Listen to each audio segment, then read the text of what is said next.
Good morning. Hold on.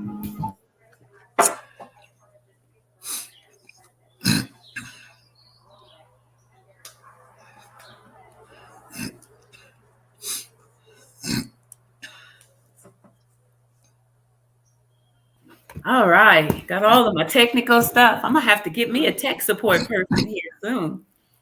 So, as people are tapping in, I want to say welcome and good morning. My name is Tony McNeil. I'm a community organizer with Faith in the Valley. I am the founder of Anti Black Conversations, and I am the co director of the Concrete Development Inc. Here in Stockton, California. Today, I am super stoked and excited because I have the privilege and the honor of sitting amongst some real OGs, some amazing folks that are disruptors of violence in the community. They work for an organization that is called Advanced Peace, um, and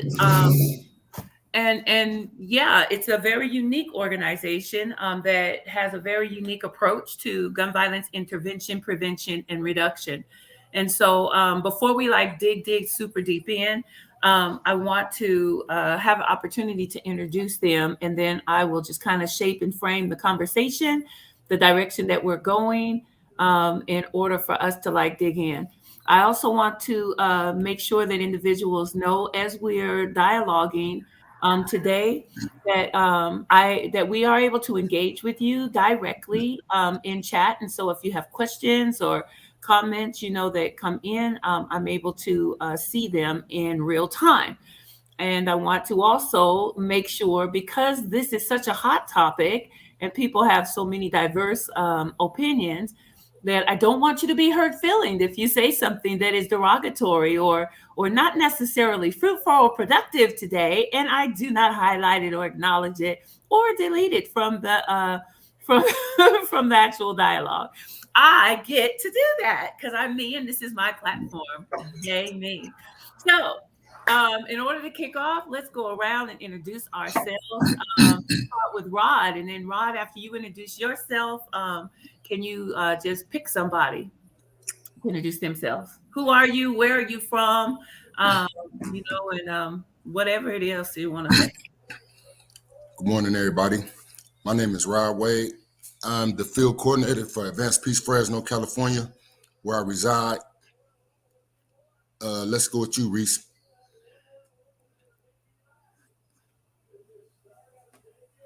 Maurice, you're on mute. Let me unmute you.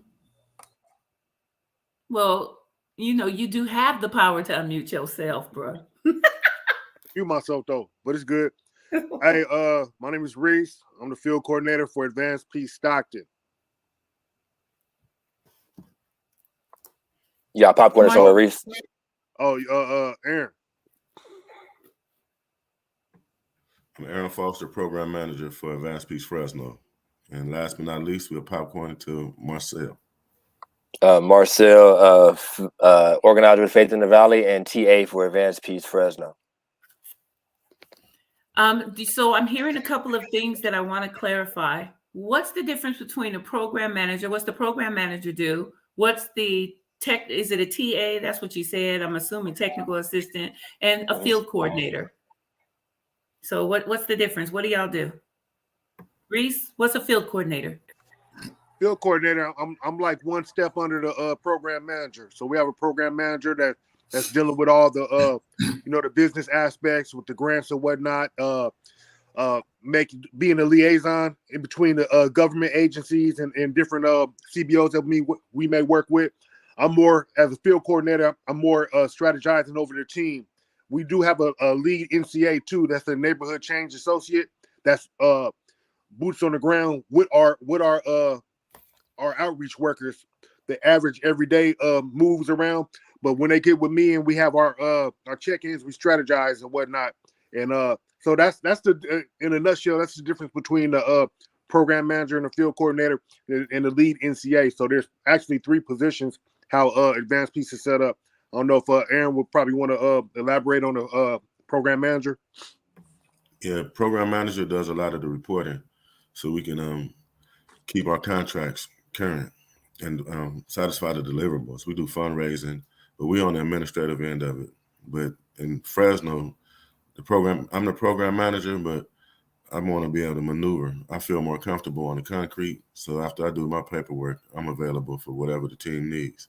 So for me, I'm more the assistant than anything. It's not like I'm the boss, the supervisor. We don't have that mentality. We on the same team. We got the same assignment, and we're demanded that we all work with the same passion. Like this whole thing is about saving lives. I mean, we have to track it, but the work is loving the kid, loving not the children, but loving the people that we need to reach. Hmm. Okay. And Marcel, what's uniquely different about what you do? Do you work directly for Advanced Peace, or I mean, what's your posture in here? No, definitely. So ordinarily, when an advance piece comes to a city, typically it comes from city officials, right? It comes from government. In Fresno, advance piece came as a result of community organizing and community when drive the program to be here. And so Mm-hmm. after the Valley was able to get adopted by the city, we want to ensure that it succeeded. And so we allocated resources and dedicated manpower, strategic planning, and infrastructure development to make sure that the program succeeded and excelled. So that's what Fresno in the TA position is, that it's a way to honor what community wanted and ensure the community has a voice in steering how advanced peace operates and where it goes. Okay. So you sit in between. Are you constantly like and I know are you having to constantly organize and constantly advocate, or once it's in, um isn't shouldn't your job technically be over? No, I mean, I maybe, but I think once it was in, it was new to Fresno, and so we had to kind of figure out the nuts and bolts to figure out what's going to make this work for Fresno. And we still had fights that came down the pipeline, so we had to continue to organize and to galvanize community to make sure the advanced piece is here to stay. So let me make sure that I'm hearing you clearly, because now I'm doing this so that those of you that are tapping in, I'm actually interacting with these individuals from Advanced Peace from two places. I'm toggling right now with my feet, y'all. So one, I hold ground in space as an organizer like Marcel that had to organize boots on the ground in order to get Advanced Peace implemented in Stockton, California. However, I'm also standing here in a space from an anti-Black conversation platform in order to find out why do we have to keep organizing for advanced peace? You know what I'm saying? To keep going. And so before I even get into that, because I feel like that's almost like hostile, tumultuous territory, right? You know, it's like we fight to get something, but we got to constantly fight to keep the thing that we fought to get, in place. Let's back up. Let's get to know you individuals. So, Rod, why why are you with Advanced Peace? Like, what's your personal investment in this?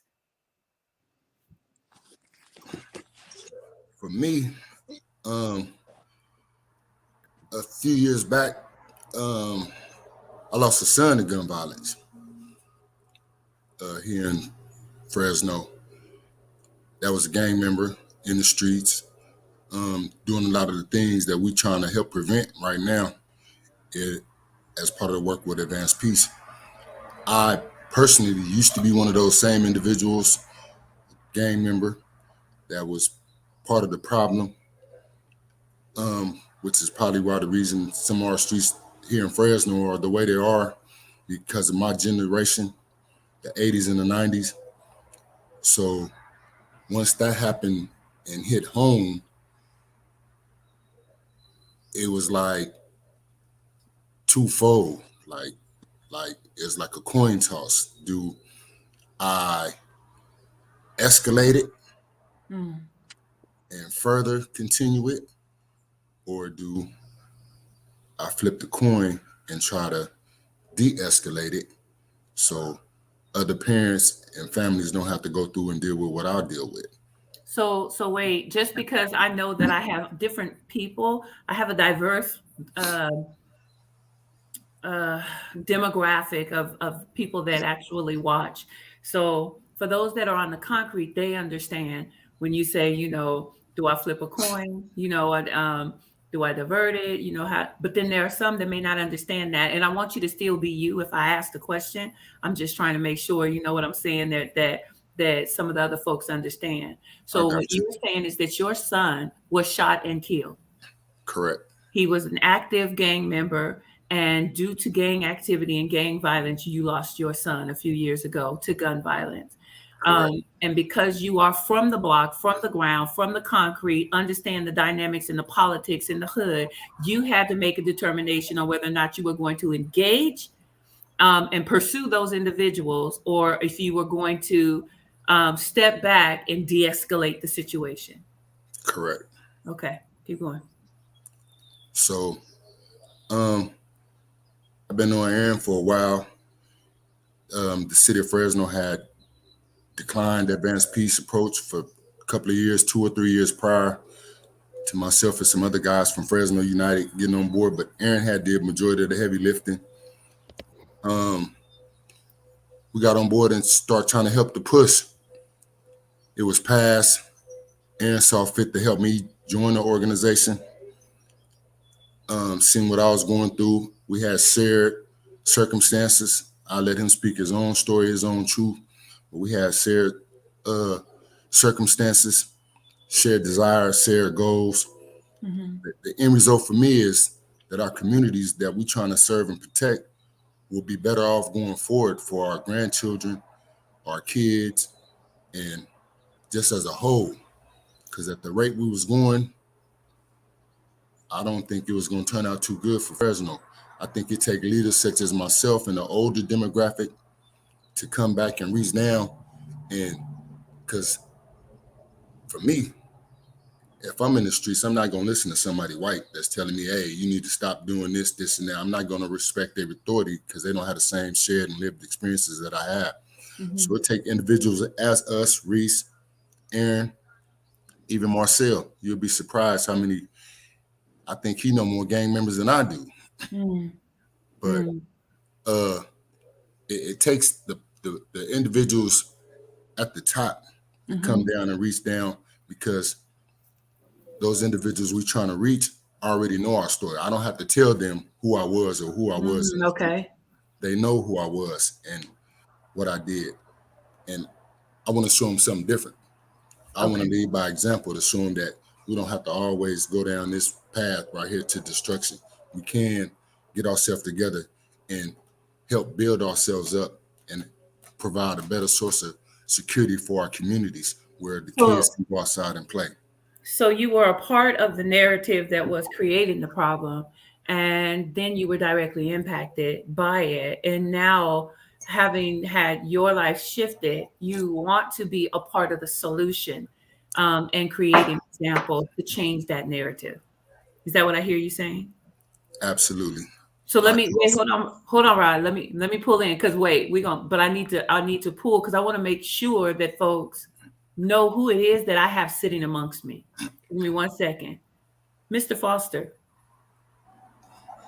I'm being nice calling you Mr. Foster, trying to be professional and stuff. You know what I'm saying? But Foster, Aaron.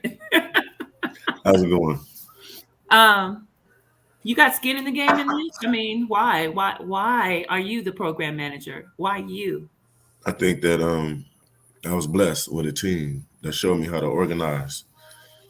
I had the opportunity of traveling and looking for a solution to the huge problem that we had after losing my second child to gun violence. It was just really, really hard to sit and watch it. I knew how painful it was, and I wanted to do anything that we could do to find a solution to the problem. So I'm going to slow you down a little bit, because I know that you're in spaces where you've had to lift your story up multiple times, and I know that it's also, but I definitely, because I know that we're having to shape this narrative in a very clear way, I have to slow you down a little bit. Okay. You said you lost your second child?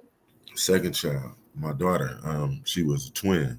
She was born with a heart problem. So she was sheltered. She didn't live the street life. So I'll back up a little bit and talk about my son, since he was first. I had a son, was my twin, looked like me, walked like me, talked like me. Really my firstborn son, my pride and joy. he wanted to be like me being a gang member, hustler, all of those things. He was just doing what I showed him. What he thought that he saw. He was trying to replicate it. And he fell victim to gun violence. He died. And it was horrible. Like one of the worst things ever. I remember telling the story about like looking at his pictures. When I saw his eyes, I saw my own eyes. So that was the beginning of the walk. I started making some changes, but I wasn't 100% bought in. And this story was crazy because he wanted me to stay with him that weekend. And I was like, man, I'm on my way to New York. I ain't finna be hanging with y'all. And I remember it. He was like, you should stay. I was like, no, I'm leaving. Get the call at 7 o'clock in the morning, New York time. They told me he got shot and didn't make it. That was, I mean, just thinking about it now, that wound never heals. And people imagine it, and I always tell them it's 10 times worse than you can imagine if it ever happens. That time I was living a little differently. So I was automatically a person of interest. When I got back to Fresno at the airport, I was greeted and told by What do Fresno, you mean a person of interest? they told me that the police department told me, you're already a person of interest. The guy said that you're going to kill his whole family. He was in custody by the time I got back. The shooter? The shooter. Okay. Yeah. And my views of that is sending somebody to prison for their entire life is not justice, but that's a whole nother segment. So I started doing the work. And then 4 years later, my son got killed on Memorial Day. So 4 years later on Memorial Day, my daughter got killed. Same way, same time, same bullet wound to the head. That's when life changed for me. It was like dedicated to doing anything that I could do to ensure that no one has to bury a child. And that's when the fight came. I met you shortly after that in Miami. I met Lady Trina first. That was the first lady. Trina Turner. Met her at a Live Free event. Stop. They gave me intensive care, surrounded me, loved me, and started showing me what organizing looks like. Aaron, can I ask you, why was that important? Why was the intensive care, the love, and surrounding you at that time and point? Why was that something that stands out to you? For me, it was something that I needed. I needed to have that support. I knew that I couldn't. You pick up a gun and retaliate because it would just be selfish to inflict that pain on anyone intentionally. That was the worst thing that ever happened to me because of how my daughter died. She had just received a scholarship to the nursing program, and she died before she can even go to school, even graduate. She had just turned 18 in April, and she died in May. So it was really rough. Again, so I'm just researching, trying to do anything. I reached somebody that I knew Erica Ford. Went and met with Erica Ford, and she's a disruptor in New York. So she is a very well-known disruptor of violence, gun violence. She is a soldier for real in New York. Sorry, go ahead. She's amazing, and she's been doing this work for a very long time. Yes. But the thing was, her strategy wouldn't work in Fresno. Fresno is very unique. So we went to Chicago, and we were looking for a strategy in Chicago, but that one wouldn't work either. It was like, this bed is too hard, this bed is too soft. Now, wait a minute. With all of the traveling that was being done, so I know so Pastor Trina, myself, we're surrounding and connecting with you through our organization, Faith in the Valley. Right. However, we are also affiliated as a federation with Live Free California and Live Free USA on a national level. And so I'm wanting to lift these organizations up because we're going to New York, but you're traveling New York, Miami, Chicago, and they're taking you to these places. Why? We were organizing.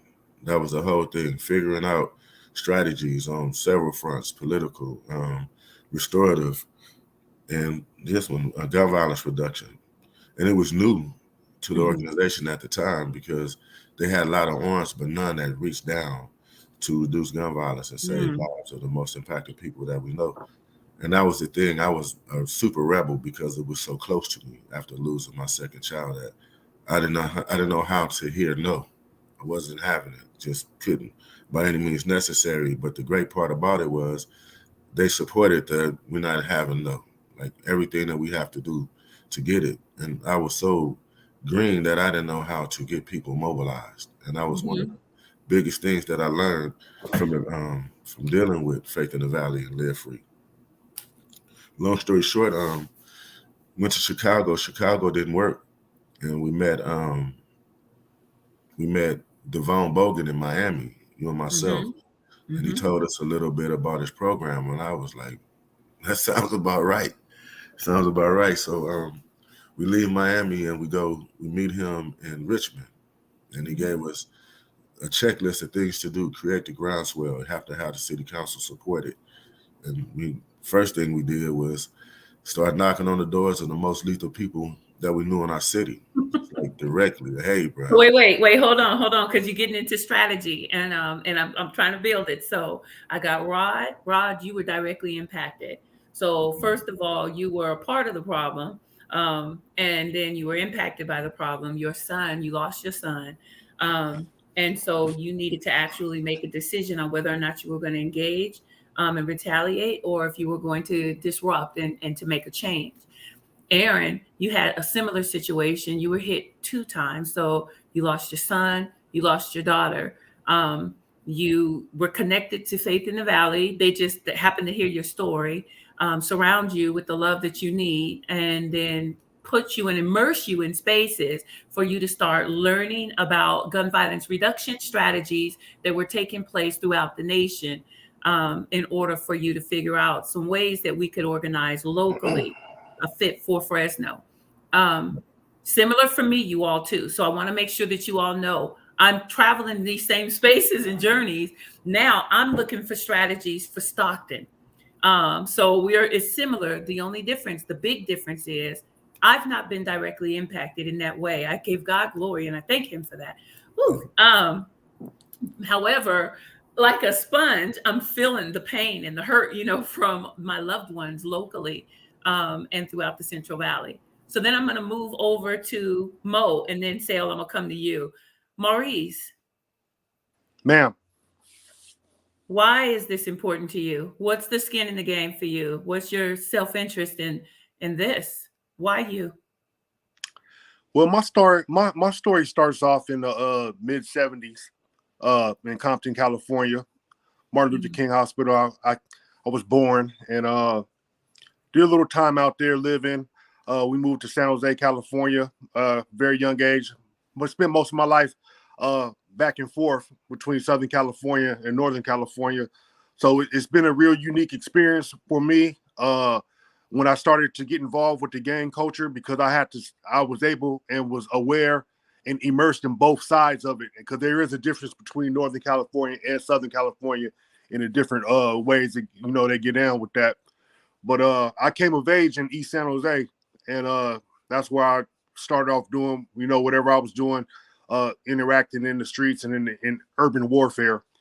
For me, I've been doing work like this. Urban warfare. Hold on. Urban warfare. Urban warfare. Can we unpack that just for a minute? What you mean?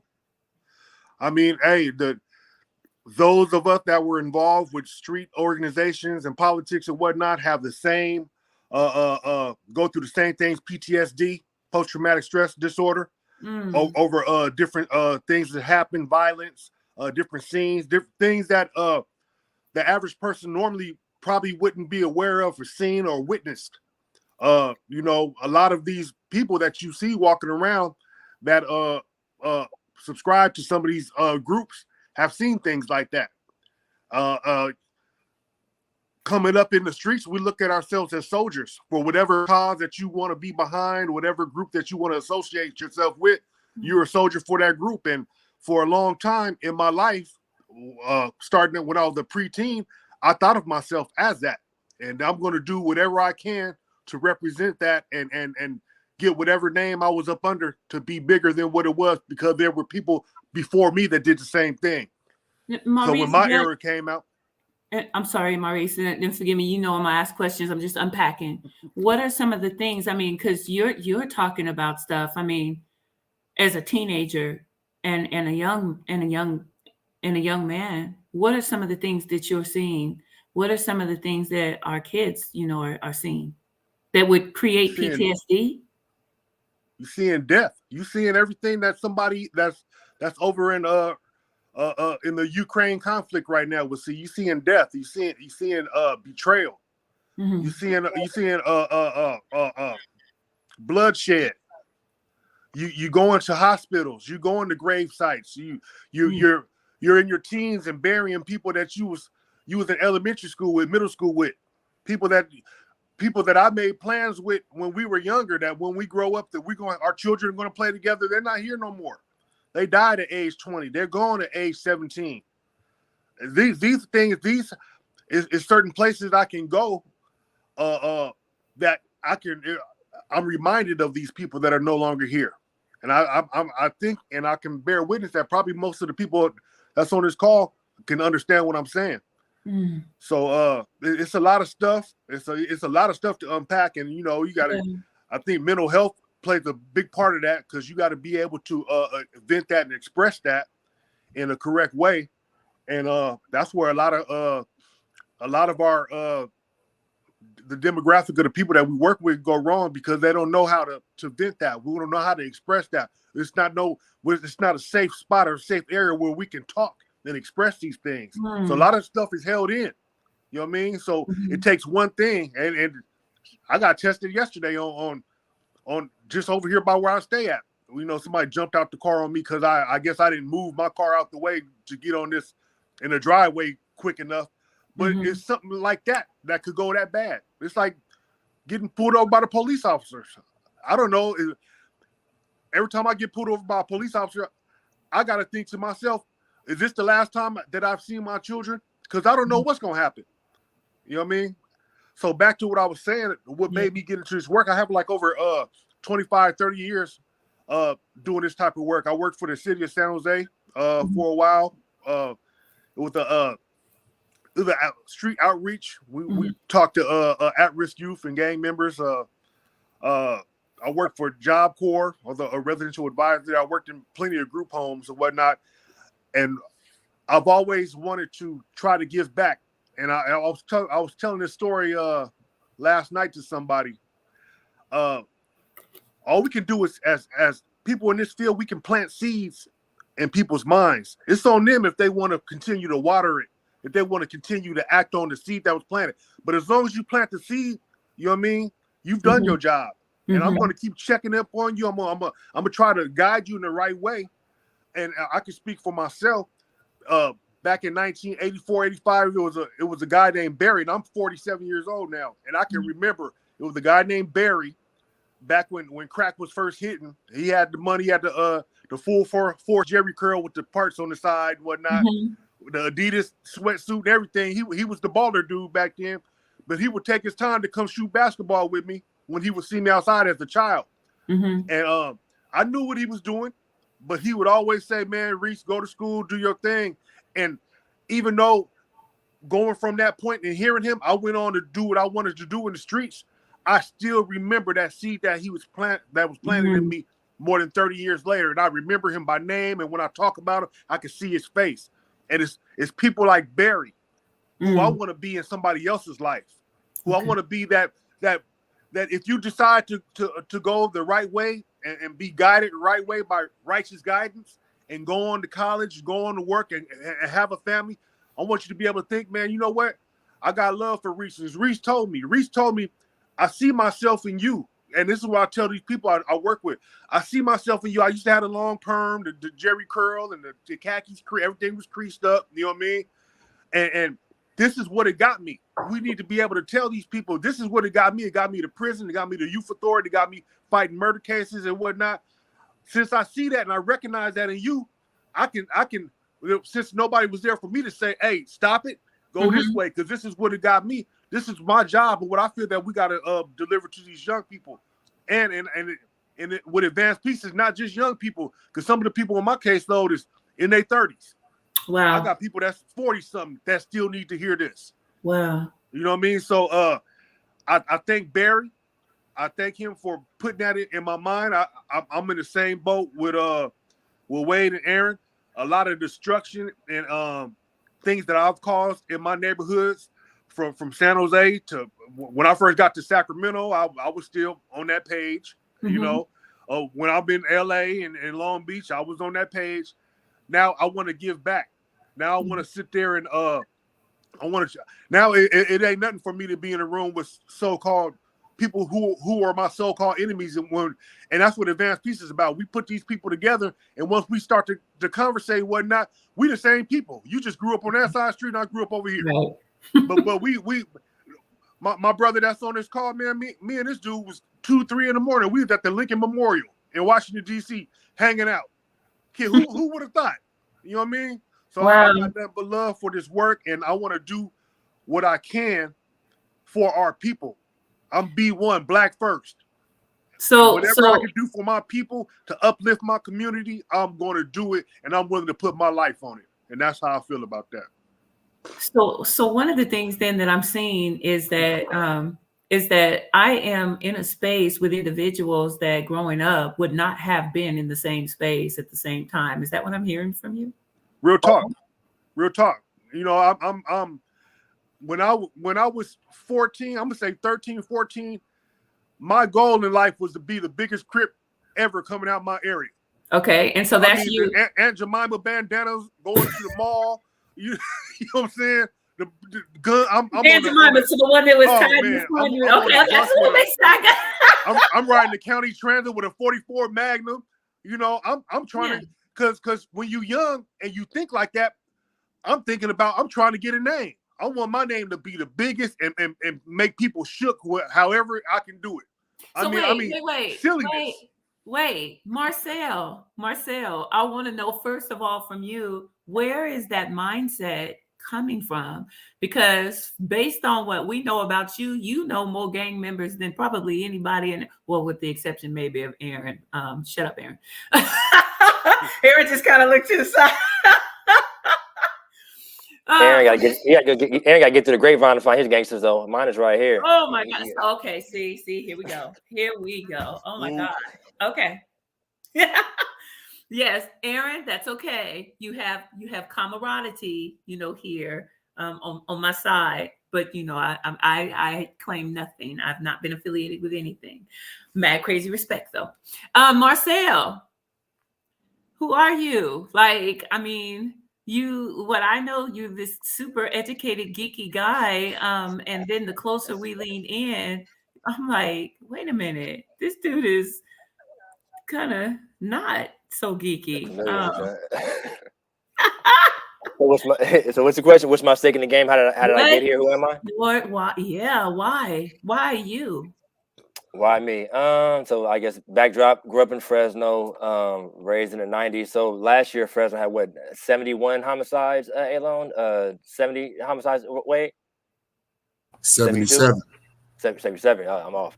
But so back in the 90s, our average homicide rate was 150 a year. So back then, Fresno was one of the... You can't. I hate when we do that.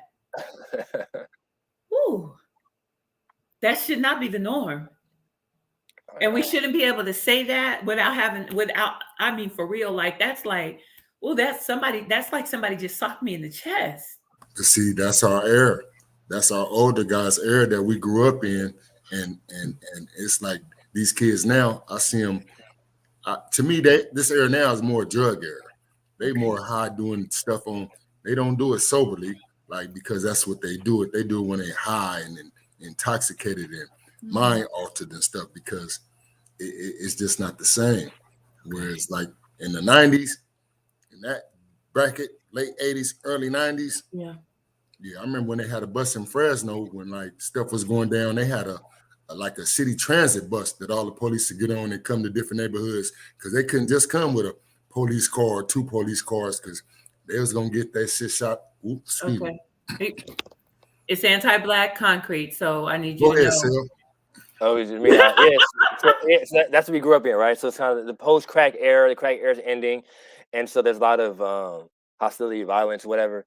So the murder rate's about 150. I'm around. I'm on the block. I'm doing my thing, but I get jumped. I get jumped by a NCA who's currently with Advanced Peace Fresno, who don't admit that he jumped me that day, but he jumped me. And so the big homies from the area it was basically was like, hey, Sale, you got lucky that they jumped you this time, but it might not be a jumping the next time, and so you got to get put on. And so I started working with these cats, man. I just walking with them as my family, as my cousins, and they was my protection.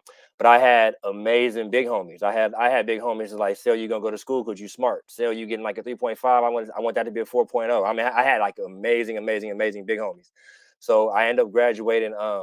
Doing what I do, I kind of skate through. It's some days where if I wouldn't hit that fence fast enough, maybe I wouldn't have ended up where I ended up at. But I did, so I'm here. I end up graduating valedictorian from my high school, and I get a scholarship to go to Xavier University. So I'm out there at Xavier University doing computer science, and the whole process, like the whole first year, was hard because like I was getting phone calls, hey, such and such died. Like the same cats who was protecting me was dying and going to jail. And so I'm like, I'm gonna stick to it. It's hard, but I stick to it and graduate, come back to Fresno. And my immediate thing is I'm getting back to the hood, getting back to the block, and I'm gonna give back to these youngsters. So I get back to the youngsters, and the topic of conversation was always, who died, who went to jail, and when am I gonna drop out of school? That was a whole dialogue. And so I'm trying to build programming, investing around them, trying to do things for them. And really quickly, with like in the first 2 years, I started losing like a lot of young people. Like I'm like, man, what's the point of healing them if the system is taking their bodies before I can even really nurture them and build them up? And so from that, I'm kind of working, but I'm getting discouraged because so many youngsters is dying. And finally, DeAndre Howard dies, and I was with him the night before, and I'm working with Faith in the Valley, and they're like, yo, they could tell that I was just really discouraged. I mean, what's the point? I mean, so my whole vision was to build something that these youngsters could kind of have when they get older, but like if they don't live that long, then what am I really doing? And so Faith in the Valley sees that, and my homie Andrew Levine says, hey, there's this conference in Miami. They're talking about gun violence reduction strategies. I think you should be a part of it. And so I go up there, and I get blessed to get to meet. We had met before. I get blessed to be a roommate with Aaron Foster in this one, and so we kicking it, the same stuff that recently I was doing. We was doing in Miami, just out there kicking it, walking around. But we're talking about real stuff, and so two things really wanted me to advance peace when I was in Miami. So it wasn't a presentation. It was Aaron Foster and it was Devon. So the first thing was I asked Aaron. I was like, hey, if you ever found a person who killed your daughter, what would you want for that person? And Aaron said, I want to put them in a program. And so I got that. And I was like, man, this is real love, right? So like he understands like intimately just the realities that cats live in and the way in which they're driven toward those kind of actions. So I like that. And then I talked to Devon Bogan, and he says, you know what, man, like you're gonna hear a lot of stuff about our program paying gang members not to shoot, paying gang members not to shoot. Here's, I'm gonna be real with you. The number one resource that we give to these young folks or these people involved is food. Like most of them just have food insecurities, right? They don't have food. And so I've been working with these young cats for so long that I knew immediately that he was working with the right ones. I'm like, just from that alone, I know you're working with the right population. And so we come back, and Aaron starts organizing. Am I freezing? No. Am I freezing? No, you're good. All right. Aaron starts organizing Faith in the Valley early on. And then I come on to Faith in the Valley and really pushing the whole thing about getting advanced peace here. And then my very first mentee, Jakari, dies, lose my shit. And we just start really pushing the city to say, hey, look, you guys have an opportunity to do this beforehand. Somebody we love died. You got to do it now. And so that's kind of how I got here and how I stayed rocking with them. So there was something that you said that I want to unpack just a little bit more. And then I'm gonna shift us to some of the pushback and the resistance. You said that you asked Aaron, what would he want for the person who shot his daughter? And Aaron said he'd want to put him in the program. Aaron and Rod, what did it take in order to get your hearts to a place to where you wanted to see the person that shot your child in a program to help heal them? You're trying to heal the shooter. For me, it was, again, I know who shot my daughter. I know who shot my daughter, 17-year-old boy. So you give this 17-year-old child 30 or 40 years in prison. That ain't gonna change nothing. If nothing else, it'll be sending him to like criminal college. It'll make him a better criminal. But if you can love him, forgive him, and show him a better way, you'll turn him into a functional citizen. Because there's not a person as cold. The picture they paint is these young men and women are brazen individuals. These young men that we deal with, even the most lethal ones, are the most loving people I ever met. And I can say that with the most sincerity. Misunderstood. I know how it is to be a shooter. I know what you're thinking when you're in that space. And I was just blessed not to be in that position where I have to do the rest of my life in prison. So that same mercy that God granted me, I have to be willing to give it to somebody else. That's the thing. So the solution is what I'm looking for. Like, how do we eradicate this whole system? And you gotta love a way to hate, first off. And if that's the thing with picking the right people for the program, if they don't have enough love in their heart, they can't work for us. Period. This whole thing is based on love. That's the biggest part of the strategy, is being able to love someone that people don't, that the society threw away. Man. And if we don't, who will? Yeah. Rod, you and the same for you. So do you know the person who shot and killed your son? Do you know who that person is? Sorry, you're on mute. I do. Okay. And what would you want for that person? Same thing. I gotta want them to get better. Like, I mean, me doing something to them or them trying to do something to me, that's just gonna continue the process of us killing each other off. If I don't take a foot down and stand and say, like, well, I'm not gonna push the issue, it's gonna always be an issue. Sooner or later, somebody gonna have to be like Reese said. I mean, who gonna make the change? Who gonna be the ones to get out in front? And I mean, all of us on here, I don't know about Marcel, but all of us on here, the rest of us, being bad to me is like riding a bike. I know how to be bad good. I do. And I don't want to be bad no more. I don't want nobody else being bad no more. And the work I'm doing, I'm passionate about it because I believe in it. And as Reese said, I go out there into these environments and stuff and put my life on the line dealing with people. I don't know how they feeling when we show up, but I put my life in there to try to mediate between them having to deal with what I deal with and somebody else. And I put my line on my life on the line for this work.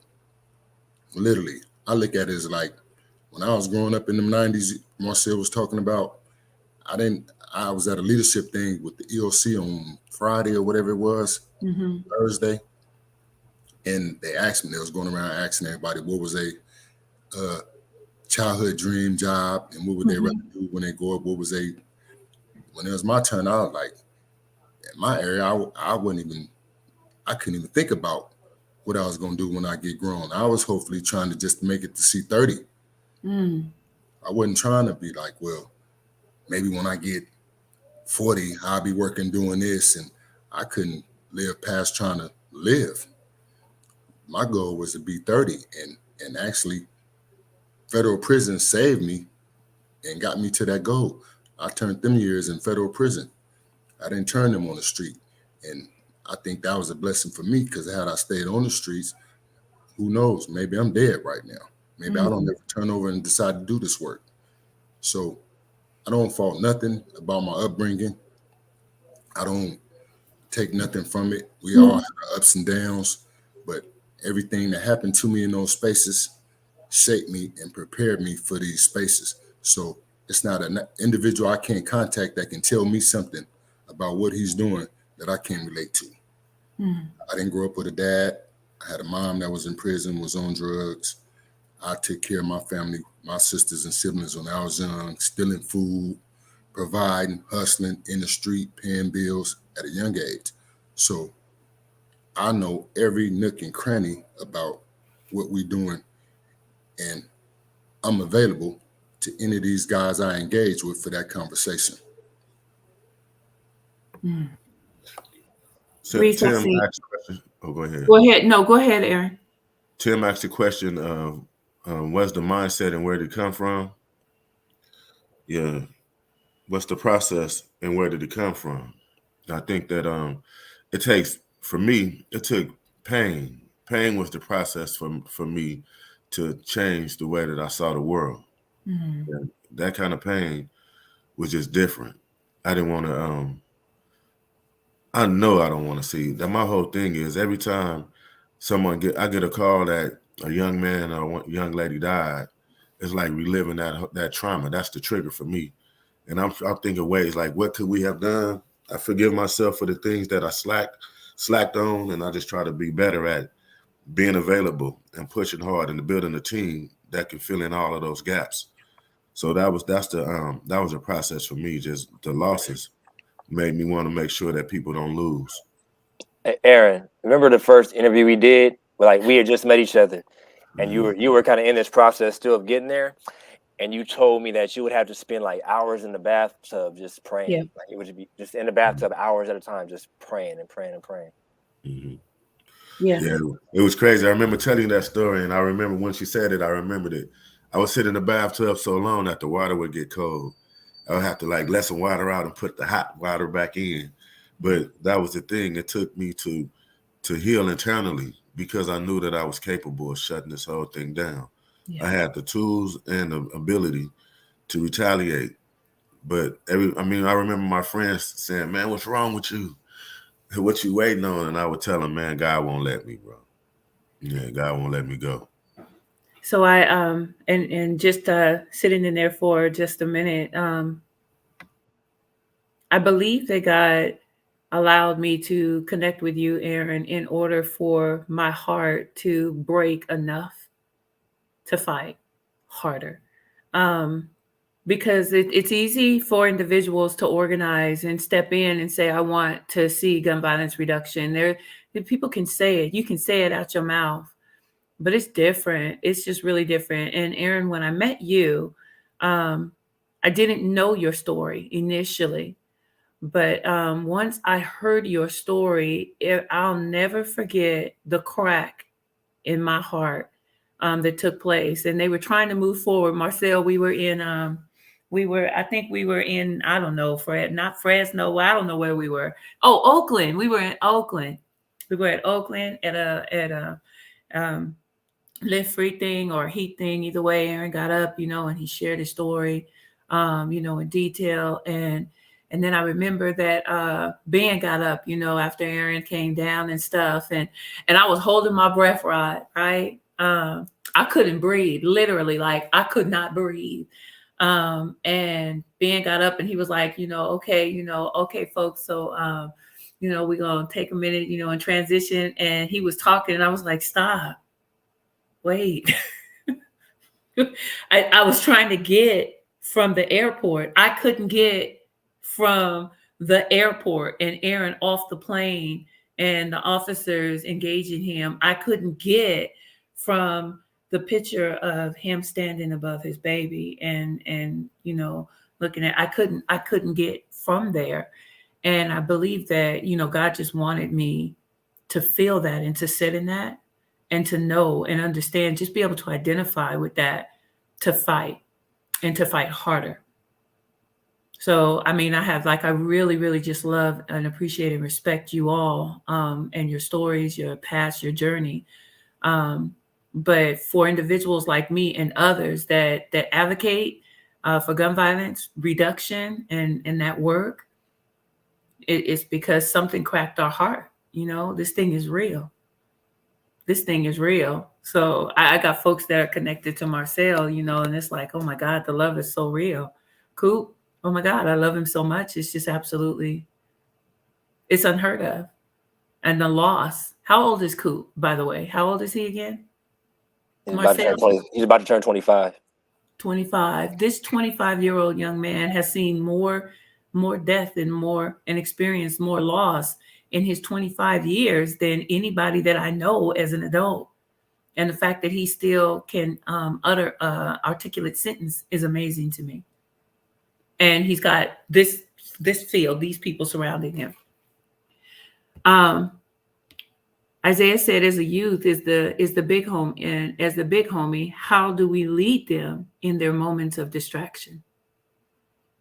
And then that will get us into some of the strategy surrounding advanced peace and the steps that you guys take. So Maurice, I'm gonna ask you and Sal if you guys can, lead us in that. How does a big homie lead in the moment of distraction? Go ahead, Reese.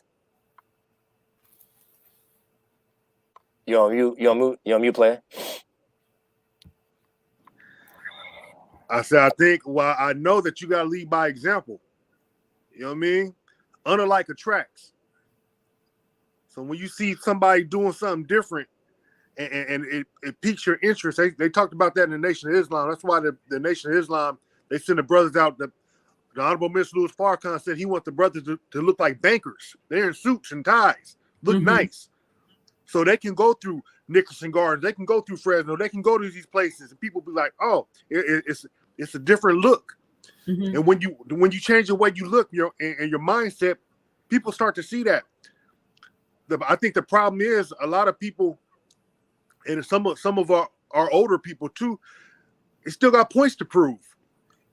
We have a phenomena of people that wasn't in the mix back in the 80s and the 90s. That now, since they got a little bit of age on them, they think they telling the youngsters that they OGs, and they're not. They wasn't nobody. They was marks. You know what I mean? But these youngsters can't go backtrack and see how these people was. So they just believe by age that these people are somebody, and that's not the truth. So it's about talking the truth and exposing the truth and saying how somebody changed. Because right now, I had a conversation yesterday with somebody.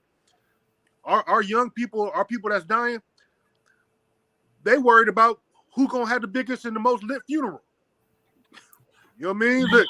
They worried about who's gonna have the best program.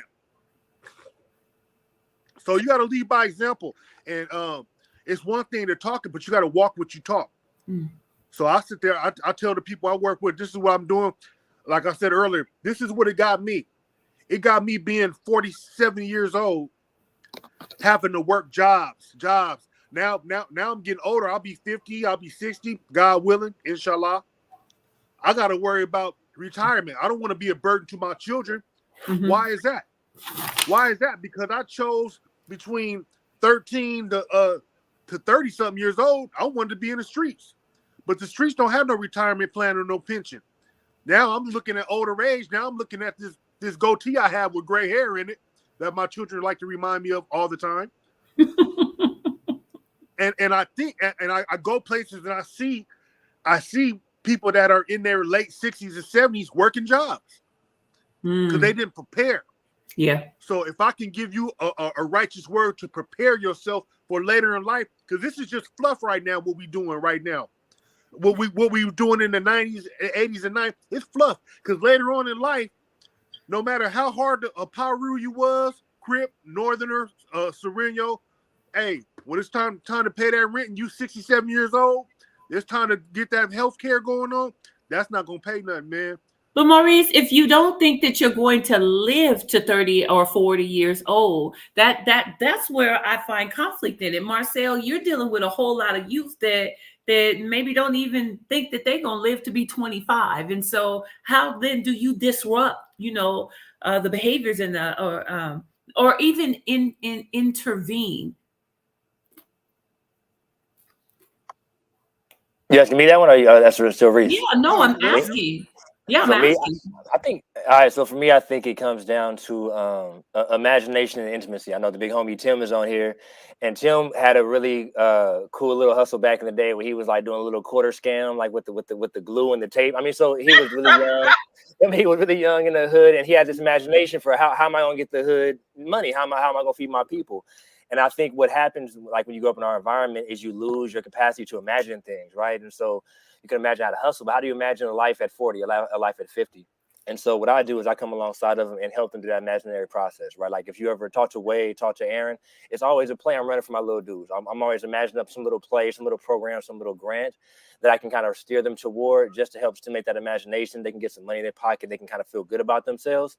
And the other thing is it really is intimacy. Like, man, I know my dudes better than they know themselves. Like I know when Cooper's gonna do some crazy stuff on Thursday when it's only Monday. I know when Keyshawn gonna get some money. Oh man. And I know he gonna I know them so well, man, just because of the intimacy and the rhythm of life that we operate in, that it gets to a point in time where even before they get distracted, they come to me first, like, hey, Sale, I know I'm gonna do something dumb. So what do you think I should do before I do something dumb, right? And so it's just that kind of level of intimacy and relationship that we got to build with them. I know that I want to add that intimacy doesn't happen in 5 months or 6 months. Okay. That's like really knowing that they can depend on Sale. They know that they call Sale at 4 a.m. He may answer the phone like, man, what the fuck you want? Like it's early in the morning. And they're gonna break it down to him. Well, he know who it is, and they know how to approach him too. So I think that how long is your longest standing relationship with one of your fellows? Omega, 17 years. 17 years. Wow. His fellow that passed away, to throw that in, the reason that, I don't know how he got on fire, but I know I can see the pain when it happened. That was the first guy he ever mentored, and I think that was, 13 years in? So this thing, if you ain't really dedicated to showing up every day and being a part, like making these men family, then this ain't the work for you. Yeah, it really got to be like fam. I got a little dude that get on my nerves. He think he a player. He call me every day with something. I got 2 of them. I inherited one of his, Fat Black, but you got to be that guy.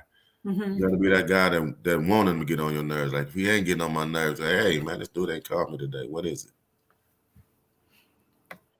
So I'm going to really quick. I'm going to share a video that I found when I was just kind of doing some research, and then I want to get into the life map, like you guys are talking about imagination. You're talking about relationship. You're talking about love. Reese, you're there. You every time you say something, you say, and I had a conversation with when I was talking to, which means there's mentorship taking place here.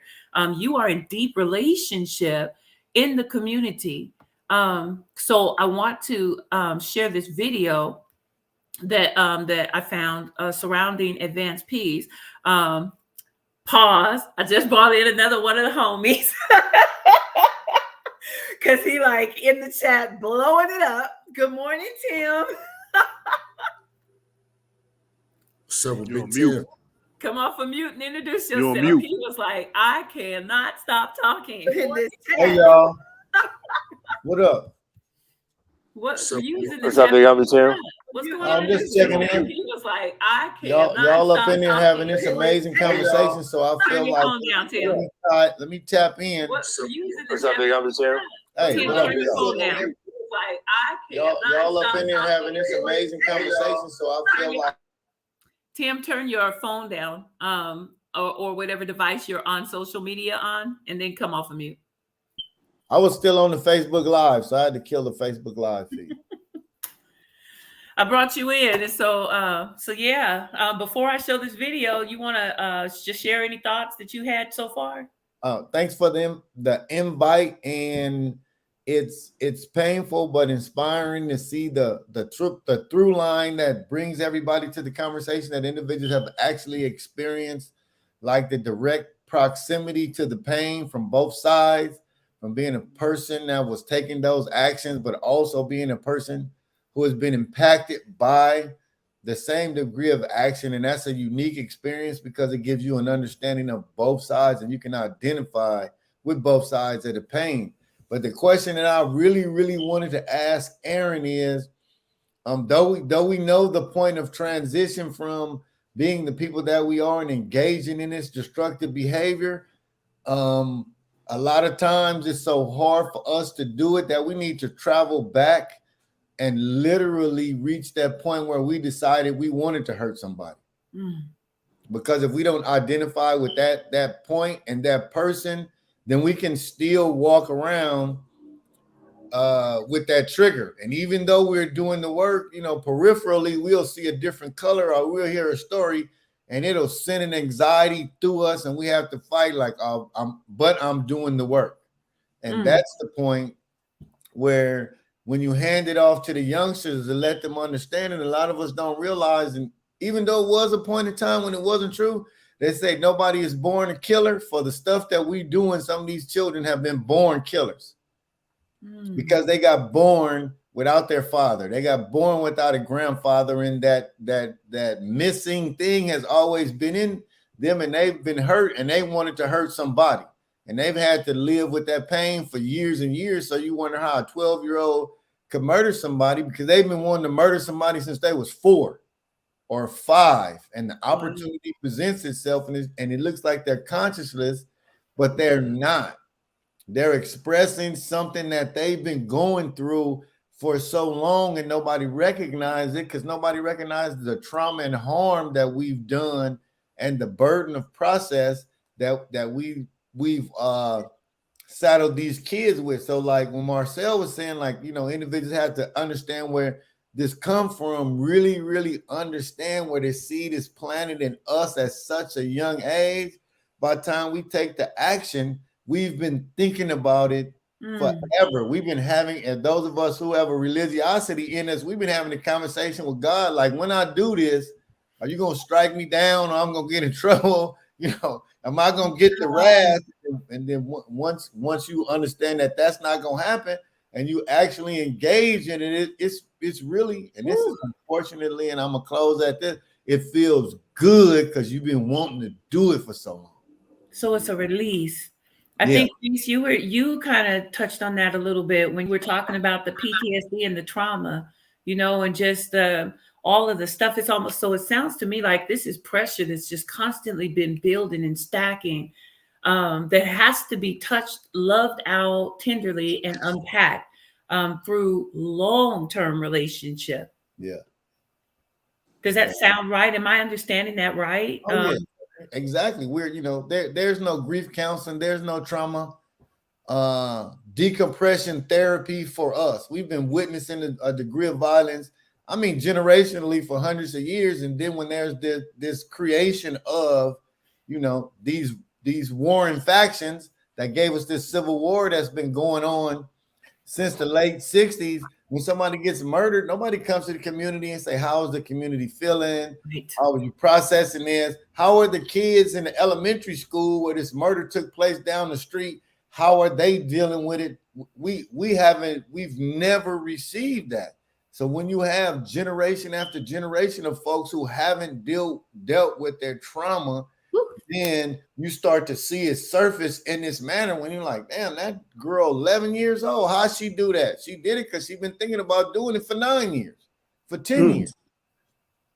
And we really, really have to recognize that, and not only pour love into individuals, but embrace the grief and understanding that's in them, that put them on the path that they're on, because stacking up the good stuff on top of that means that we move forward with all that trauma, but with a parallel ability to process, with a parallel coping skill. And it's like real painful to be, let's say me, use myself for example, to be 60 years old and sometimes see a red bandana and be bothered by it. Yeah. Or as Reese would say, see an individual with a blue bandana and like have this bias and like, I know that dude's a mark. He got that thing on his head, and if somebody press, he probably gonna run or take it off. I should not be thinking like that. Right. I do, because the other stuff was never ever dealt with, and we carry that forward. Okay. At some point in time, it's really hard. It's really hard. That's why a lot of us drink too much, we smoke too much weed, we work out too much, and we have a hard ass time maintaining communication with family relationships, because we'll get triggered and tell our family, I'm not dealing with you, you're gonna make me hurt you. Right. And nobody should ever say a phrase like that. Right. That's the world we live in. So with Reese, you came off of mute. Were you going to share something? And Aaron, I seen you come off of mute too. I was just can you hear me? Yeah.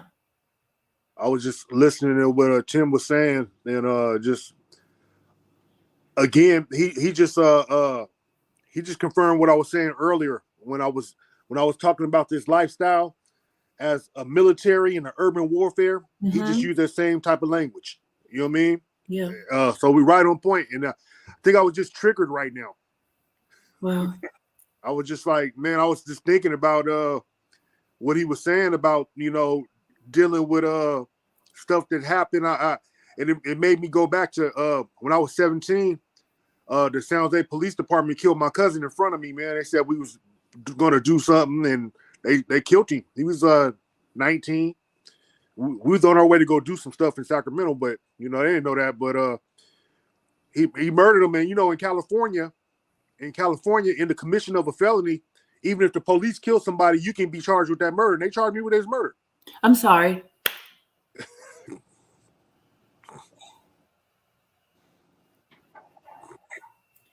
Really some hard stuff for me. Okay. Okay. Yeah, that's okay. So it was hard to go to juvenile hall and look at my paperwork and say I was in there for a murder on my own cousin that you guys killed. And I was like, man, y'all can.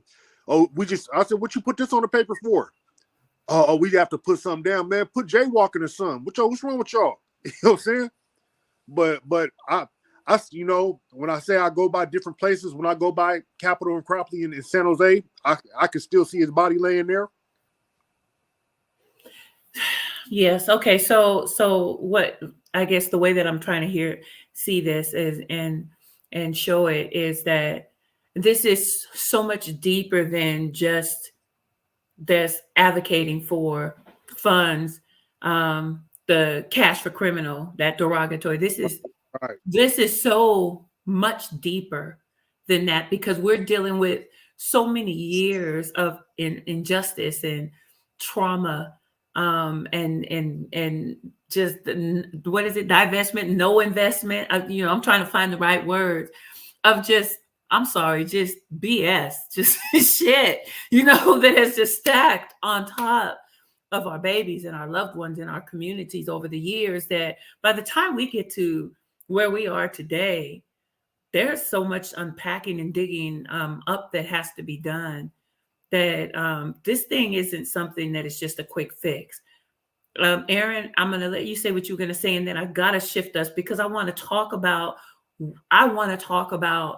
how are you guys receiving support for the amazing work that you are doing in our community. I want to lean into that. So Aaron, you, and then I want to show this video and talk about. I wanted to add to that, like, we do this amazing work, and there's going to always be a flip side to that coin too. So we're the people out here embracing the young men and women, giving them alternatives to gun violence, but we have to remember there's always somebody that's telling them that they should do the stuff that we're telling them not to do as well. And I just wanted to make that short, because we left that component out. We changed, but the hood didn't. So we have a big task of transforming our entire community, and that ain't gonna happen. It hasn't happened overnight, but it's in the making. Okay. And so I'm going to shift us, but I do want to hold space for that in a moment. So transforming our entire community, because when you said that, to be very honest with you, that means that this is collective work. This isn't just something that the NCAs do. This is something that we all collectively, mothers, fathers, uncles, aunts, you know, everybody. And so we're going to have to lean into, what do we need to do then as a community? I'm not formerly incarcerated. I'm not a gang member. Tony, why are you in this fight? Because the community needs me to be in this fight. So let me show this video, and then we're going to lean in to find out, you know, more about Advanced Peace and what it is that they're doing.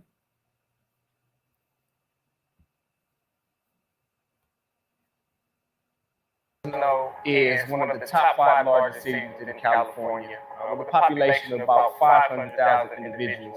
It's very unique in the way that it's known for serving about 3/4 of our world for its agriculture services. But we see historically that certain parts of our city have been deprived of certain basic needs, systematically and historically, due to things like redlining has caused areas within our community, such as Southwest Fresno, to be known for one of the top 5 cities for concentrated poverty. Last year, we've seen the most homicides and the most shootings within our city.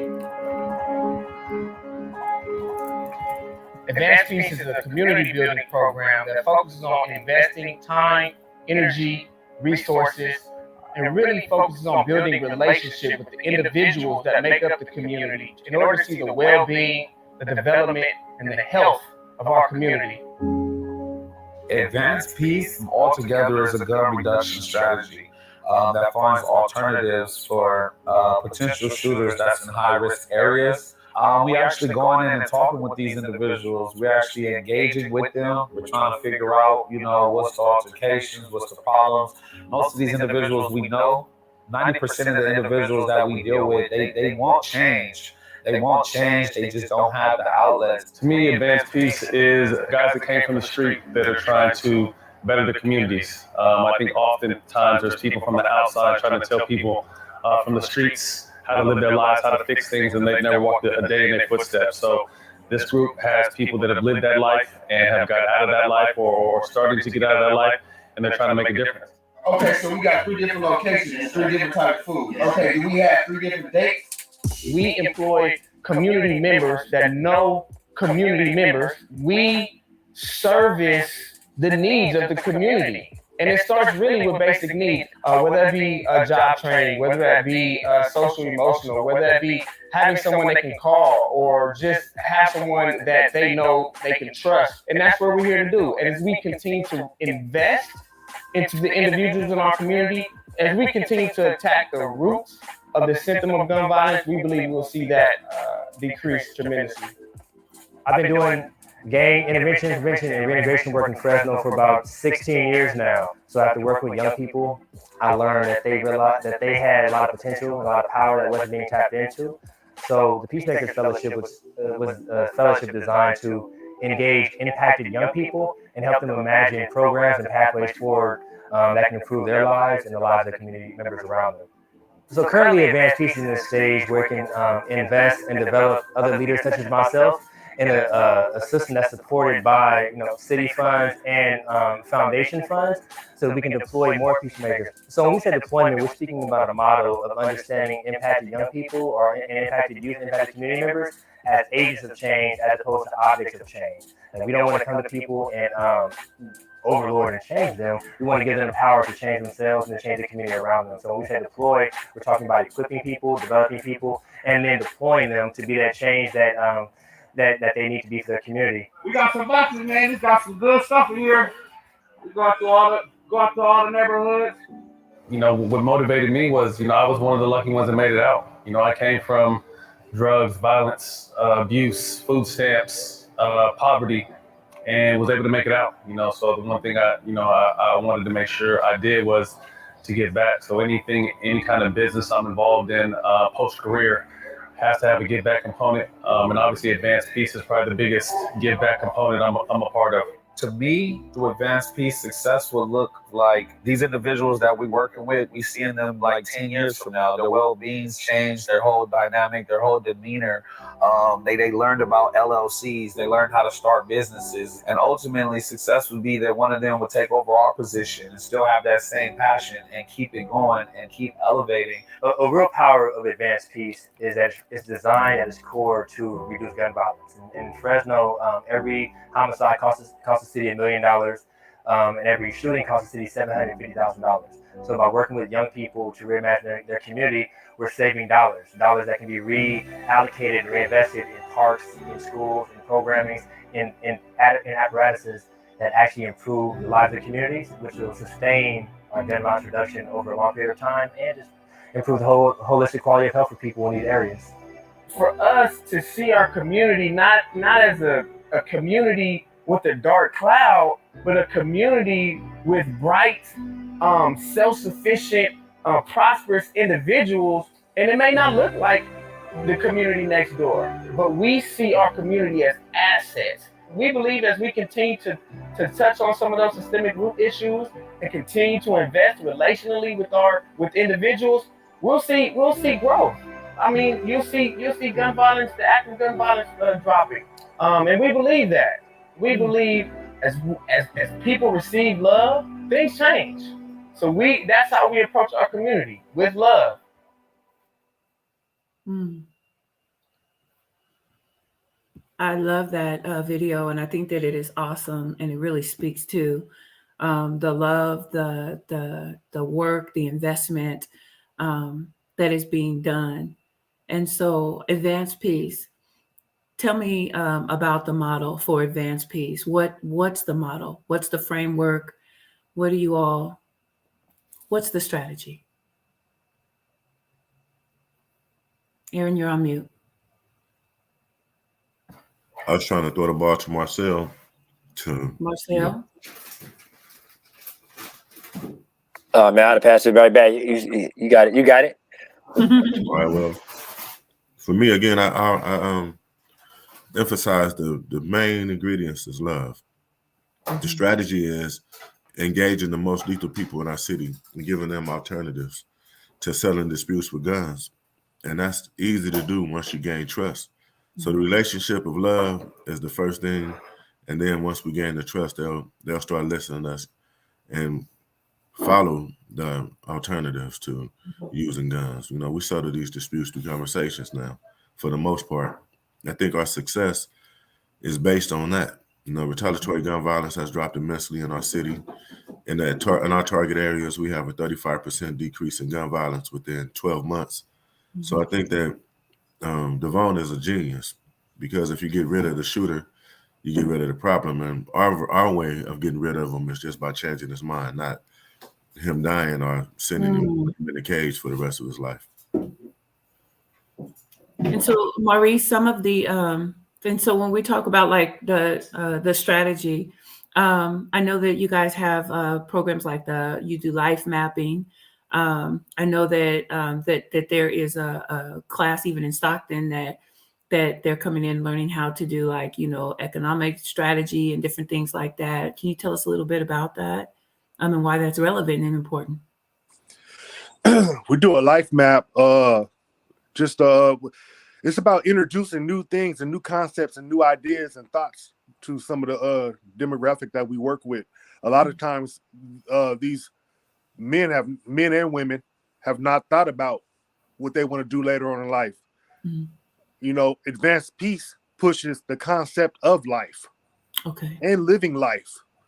That's why when you said earlier about what about the person that is not thinking he's gonna make it, but you come around us, we talking nothing but life and positivity. Okay. So setting goals is meaning that you're setting something up for later in life, meaning that you're going to be here to accomplish that. Okay. So whether it has to be attainable goals, Mm-hmm. you know, we can have some long-term goals, but we want some goals that they can get instant gratification, because the generation we deal with right now is set on instant gratification. They can't see it right now going on, and it's like this, then we waiting too long. And where we grew up at, you know, we didn't really have the internet. We didn't have everybody had a phone on them. You wanted to talk to me, you had to wait till I got home later that night. You know, now it's instant, and to the point that people get upset if you're not easily accessible to them. I know you got a phone on you. You're always on your phone. So the instant gratification, if it's simple like, hey, we're going to get you an ID, because you need an ID to go to work, to open a bank account. This is some stuff that's going to help you later on in life.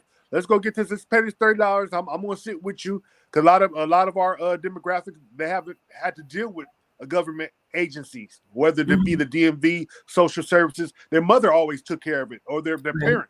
So now you're an adult, you're grown, we're taking you there. So we have the life map, we set the life map, and it's used as a life map allowance, as an incentive that if you accomplish these things, then we'll give you something. We're already gonna be taking care of you, looking out for you and stuff.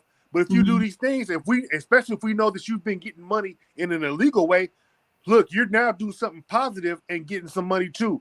and getting all the perks that come along with it, transformative travel and whatnot. The life skills classes lends itself to that. I wish that when I was 17 to 23 to 24 years old, somebody sat me down and told me about credit. You know what I mean? I wish somebody told me how to buy a house. Right. But now I'm down there 50 and I'm trying to figure it out now. So they're going to have those tools that they'll be ready for that though.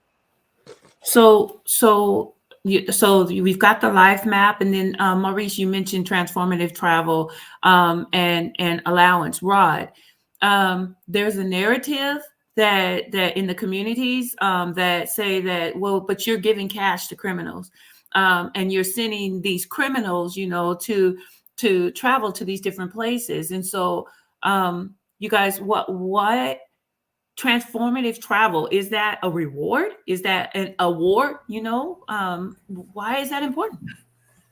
Let me speak on the the money part first. Okay. I mean, different demographics. When their kid go to school and get good grades in school, do they give them money? Mm-hmm. Do they give them an allowance? They call it an allowance. So basically, that's what we're giving these guys for achieving certain goals that they set for themselves. It's a reward. Okay. Everybody, and once again, if you don't achieve certain goals, then guess what? You don't get a reward. Okay. So the rewards is based on your production and your productivity as far as pursuing your life map goals. So you're not just giving money to people. This is not just you're going to come in and be a fellow, and Advanced Peace is just going to give you money. That's not, because that's the narrative. That's what they think. Fresno has, as of today, 17 fellows. Okay. As of today, only 9 of those fellows have received any income. Okay. Because for whatever reasons, the fellows haven't engaged enough. They haven't contributed enough in the program. They haven't poured back in, as we like to call it, because we pour into them on the daily. But then they have to pour back into us, as it's just not a one-way pour. We're going to give you all we have, but you got to show something. So if you're not meeting some of these goals that you're allowed to set yourself, it's not like we come in and say, well, you got to do X, Y, and Z. We ask you, what do you want to do? And then we proceed to help them achieve those goals. But you have to lead in applying those goals. Now, if you're not asserting yourself enough, and we understand some of the dudes, like work for some. Some of the guys we're engaging in is too far into the streets. So it's not going to be safe for them to work at McDonald's. Okay. Because now they're an easy target for some of the guys that not ready for them to take on this other role in their life. So they still got some unhealed wounds. So their job description may have to take a different path for their safety. Okay. So, but we work around that. As far as the travel, you got to think of it. Wait, Rod, before you move, Reese, were you going to add something to what Rod was? I was just going to add on that topic. I know you're going to go into it a little later on this call, but just keep it 100, like Devon said. Those people spreading the narrative that we just giving money to anybody, that's racist. Those are people that don't want black and brown people to have nothing. Gotcha. Period. That's what that's based in. Any resources, anything that's going to help better and uplift that demographic, then all of a sudden it's not good. That's what it is. And then I also see right here, Isaiah said it cost our city $1 million for each killing. So it's time that we reallocate those funds into the lives of the people that need it the most. $1 million for each killing, and you mad because somebody got $200? Ooh, I'm sorry. Say that again. I want to make sure that we keep this in perspective. We're saying that we're giving cash to criminals, but our city's spending $1 million+ for. Right. Yeah. And for me, I'm only offended because they behave like it's an unreasonable amount of money. The amount of money that they receive in stipends won't pay the bills for a month. Definitely. It's enough money to buy some food and maybe some gas at the price the gas is right now. Lord, that's it. Mercy. There's nothing that's going to make a life changing. It's the dedication. and it's some incentive to keep moving forward, but it's not enough to maintain a lifestyle at all. Marcel, do you think that we're countering the narrative that says that they're criminals? Is that it? Do you think maybe that because we see all of these individuals only as criminals but not as human beings, do you think the humanity is stripped away? I mean, that's an interesting question. I think that for our fellows, you work with darker bodied peoples, their humanity was stripped away at birth, right? And we create these categories and these labels around gang members and criminals as a way to justify what we already believe about them as not being human beings. And so I think that the counter narrative that we are kind of putting forth is that that they were always human beings, right? And that they've arrived at this point because the historical divestment that you've done in schools, the ways in which you haven't, the ways in which you redline their communities in the past, and and historical practices that have determined that this population should live in perpetual misery, right? Mm-hmm. And so I understand why people would get mad. We want to give them money because they're supposed to be living in misery. And so I think that the counter narrative is, now they always have been human beings, and your failure as a city or as a government to see their humanity has resulted in you building policies, practices, and social orders that are designed to push them into these spaces of misery, whether it's through gun violence, through kicking them out of school, through incarcerating them at as much as you can, right? And so I think that the narrative we're putting forth is really going back and saying, like, this person was born human and not given the adequate investment and love from the state that was designed to protect them and provide for them at their inception, right? And so we're going back to and looking at those pieces and loving and reverse engineering something so we can actually provide for these people and help them move forward in life. Aaron, you were going to add something to that? That was it in a nutshell. It was just like speaking into the misdiagnosis of humanity. You give a person a label that allows you to mistreat them, and that's what society did to us.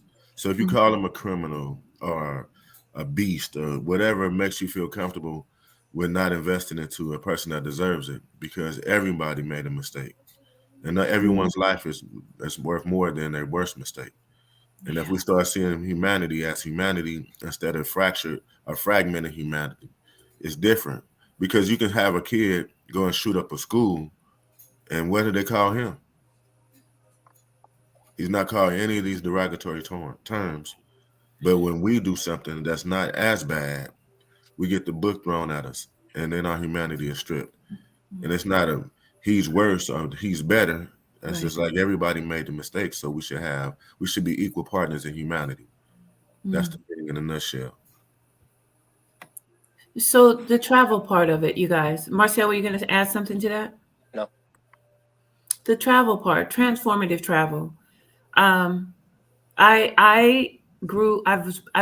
born and raised in Stockton, and so for the better part, I think until I was about 45 years old, I've been working for Faith in the Valley for 6 years this year, and I didn't start traveling until I started organizing.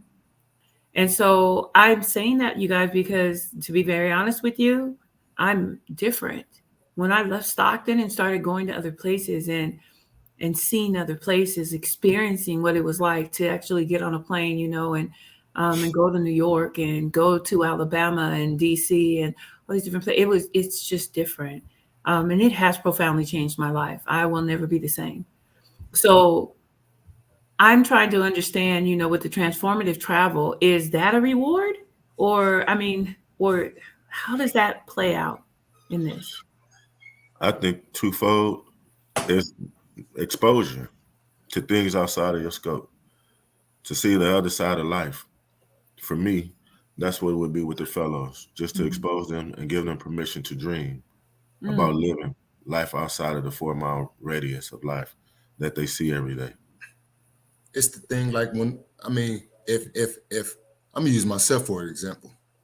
If I never see nothing outside of Westside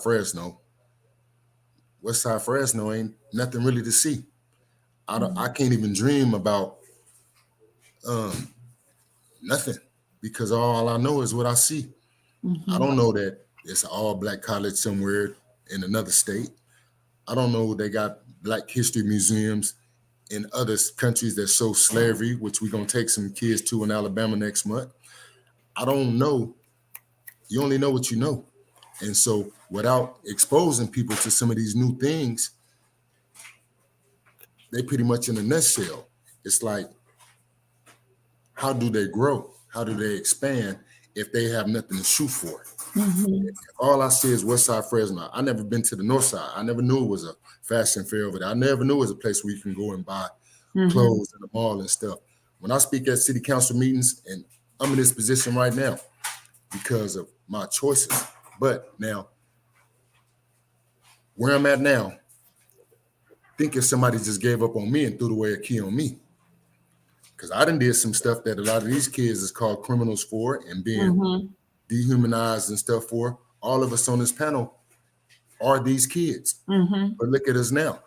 So think had they threw away the key on us and Man. never gave us a chance to breathe and learn this space. Yeah. And now we're not making progress, which is the goal, to keep us from progressing for us.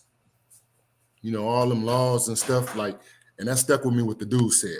Stuff and changes they making. If you're making decisions for the people that don't involve the people, you're not doing shit for the people. You're doing something for yourself. So you said you also said something just and I'm moving us with intentionality. You also said that when you speak at city council, hi, baby, oh my goodness, beautiful, beautifulness. Grandpa duties today. Oh, see, I'm just saying, as a teenager, not knowing that you were going to live beyond 30 years old and now a grandfather. Man, Reese, a grandfather. Aaron, a grandfather. Aaron got New 22. life. Aaron, just shut up, Rod. And not only a grandfather, but just the beautiful blessing of new life, um, and being able to be there and be present with them in ways that you may not have been able to be because of life lessons that you learned. You know, so I'm just saying, it's this. Y'all don't know. Folks don't know the miracles that are even taking place in the lives of the people that I'm sitting amongst. And guess what we teaching our grandkids? We're not teaching them how to be gang members. You know, he played flag football every Monday. I'm at his game. I was good, super good in football. I got a cousin that was way worse than me. Went to the NFL and played 4 years. We used to play against each other. Keyshawn Johnson went to Arizona, went to City Cop. That's my cousin. I used to make him cry. Way better, way more aggressive. But guess what? He went to school and college, and I went to the hood. So we've got mentoring that's taking place. We've got relationships being established and developed with advanced peace, touches on every level. We've got opportunities to engage with the community. We've got allowance and allotments that to incentivize that is given. For benchmarks that are taking place as individuals are progressing through their life map. There's goal setting, and we're constantly speaking life and constantly having people think forward and ahead beyond where it is that they are. And so with this program, Advanced Peace, and the intentional thought that is taking place, how easy is it? I mean, I'm thinking that people are just like rolling in, giving you guys like crazy mad money. You know what I'm saying, Tim? This is where Tim got to come in on camera now. I'm thinking y'all should be getting like crazy mad billions of dollars, right? Because of the amazing work that you all are doing. And so, yeah, tell me, like, shoot, this is good, right? You guys are getting crazy support, right? That would be like, as Marcel always says, that'll be like asking Master to give you the keys. It ain't gonna happen. So we do get support. I'm not complaining about it, but the biggest room in the universe is the room for improvement. I think that in a perfect world for me, we would get 1%. We would get 1% of the city budget. That's realistic. the entire budget. Just give us the opportunity to help the people in a way that's going to be that came up from the people. So, what 1%. That's it. If you had 1% of the entire city budget, are you telling me that It's $1 billion budget, right? a year? So hold on. You said it's $1 billion budget, Sale? Yeah, it's the city. Yeah. So 1% of the $1 billion budget would sustain programs like Advanced Peace. That's it. What we're doing, but that's realistic. But that ask is a lot, from the city, because then they'll put the burden on. Okay, well, you getting money from ARPA money, man. I'm thinking you getting money from ARPA money too. Yeah. So why is it bad for me and it's great for you? I'm saying be included. That ARPA money is there for a reason, because somehow the national government opened their eyes and saw the problem. So this American Rescue Plan we shouldn't be excluded from it, because we are the ones with the imminent need. We're dying at a higher rate than any other individuals in this country, period, when it comes to gun violence. So that was my thing. So in the perfect world for me, they would put 1% of every city's budget into this, just 1%. And that comes back to kind of why. So we see funding challenges in two ways. So remember when we organized for Prop 47, there were groups that came out against it, and one of them was a paper company, because hey, if there's less prisoners, that you guys are going to order less paper, so we're going to lose money, right? So we've built an entire economic system on profiting off of the disposability or the premature death of these bodies, right? So it does have an economic impact that's not so easily seen, that you got to kind of sift through the weeds to figure out. Oh, you said timeout. I'm gonna go to the next point. You said timeout. Yeah, man. I'm sorry you dropped the bomb in here, and I'm trying to wrap my mind around what you said. You said the paper company. Yeah, there's a paper company who supplied paper to the prisons, pushed back against Prop 47, because if you guys are taking in less inmates, you're going to order less paper, right? So it affects our bottom line. Wait, so you have people going to prison affects the bottom line of companies that make paper. Because the prisons don't order the paper, right? Because they don't need as much. So supply and demand type thing. So there are those components that are built into the way in which we profit off the premature death of these young bodies, right? And it's like it's sifting through the weeds and pulling those levers and saying, no, this is immoral, it's unjust. But even and what Aaron said, a lot of the other pushback was the sentiment that this is your guys' problem. Like Aaron said, like it's mainly Black and brown bodies that are dying. And the response was, that's your problem to figure out. Why should the government why should the city have to step in for that, right? And so it's actually creating those connective pieces around, like, nah, Black and brown bodies are dying as a result of the decisions that the city made 40, 50 years ago that have divested in these communities and create this vulnerability, right? And so it's actually doing a lot of education work and investigation work to actually say, nah, this is why we need these funds, and this is why you're unjustly opposed to us getting them. Aaron, you were going to say something else, and then Tim, I seen you drop something in our private chat. So Aaron and then Tim. No, that was it. It was like I feel like we have to win when we already won, and if they really believe in the system, because technically it's a big benefit to have Advanced Peace. The numbers prove it, but it's even bigger than that. Here's humanity. Someone is not going to die because of the work we do. How many people? We can't measure, but somebody will not. And that should be enough to do it.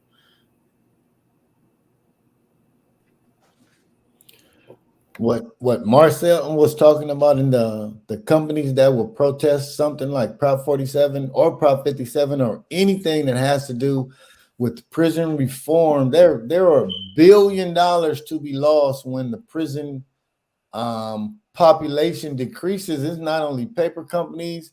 It could be paper clip companies, pencil companies, any company that makes any kind of product, because you have a built-in client base of over 100,000 individuals that have a need for your product consistently. So it's not like any other company or any other consumer utilization, because this product is a permanent product. Rain, sleet, or snow, you're going to make money. And the smaller the population, the least amount of money, but it's still a permanent like resource. And when you think of those numbers, when you think of that $13.3 billion that CDCR has for its budget, there are a whole lot of folks eating off of oppression. It just doesn't go to correctional staff. That's to support every single thing associated with the industry, and it's shadow economics. They're literally the biggest employer in the country when you think about vendors and contractors. Nobody else employs or creates a paycheck for folks like the prison system in California. Tim, so here's what we're going to do. Watch this. Tim, you and I are going to put together a panel of individuals in order for us to hold a conversation about shadow economics from the prison industrial complex. We're going to have to lean into that because I promise you, I can't. You're going to take us down a lane that we can't come back from. Marcel started it. I'm just following his lead. That's all. So all of this is interconnected.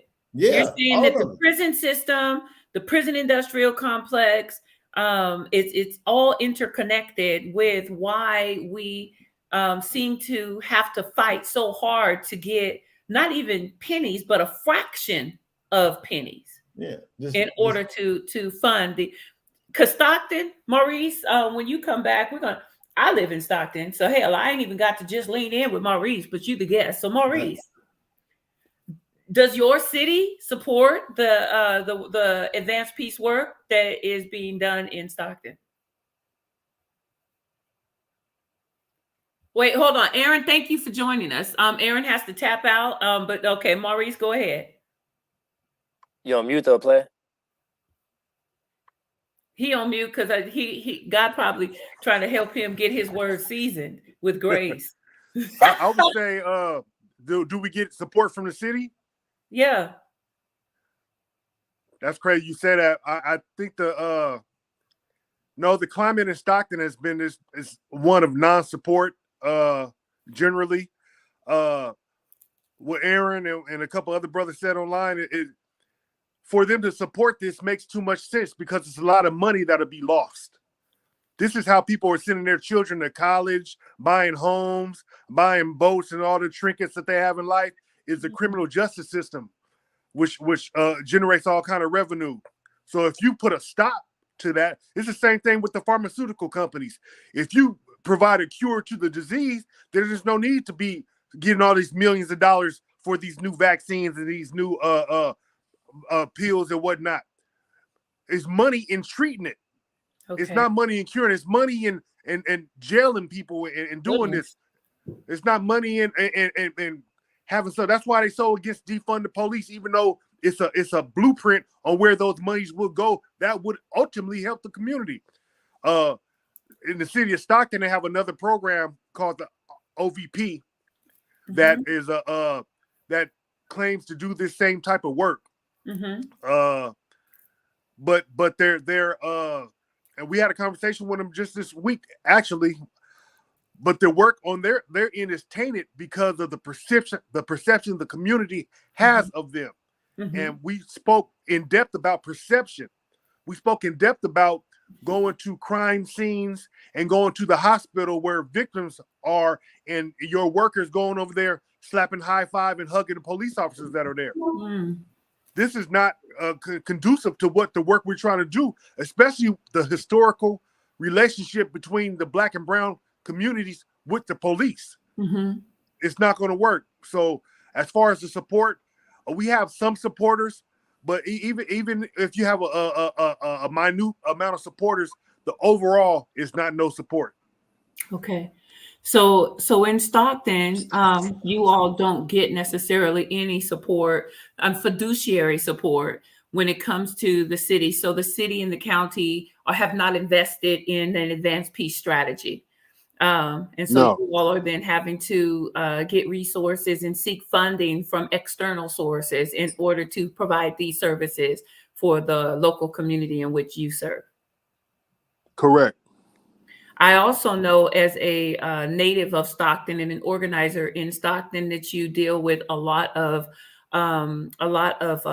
false narratives surrounding the work that you all do. And so in Fresno, do you guys deal with that? Are you constantly having to counter these false narratives surrounding the work you do? Wait, you want to jump Uh, I don't. You know me. I'm a rebel at heart. I don't. It's. I sometimes have to learn how to tone down my energy as far as some things I don't agree with, because you literally, our city's budget goes up every year along with the crime every year, and they keep increasing it every year, and the crime keep going up every year. But then in the 6 months that advanced peace has actually been up and running, the homicide and crime rate in our demographics has went down 35%, and those are facts. Homicide rate went down amongst the blacks 8%, 7 to 8%. These are facts. So in? It was 11% total, 35% amongst the blacks. I stand Oh, corrected. wow. I stand corrected. So if this is working, and just say we save 2 lives a year, which I'm gonna go out on a limb and say, by myself, I've saved at least 5.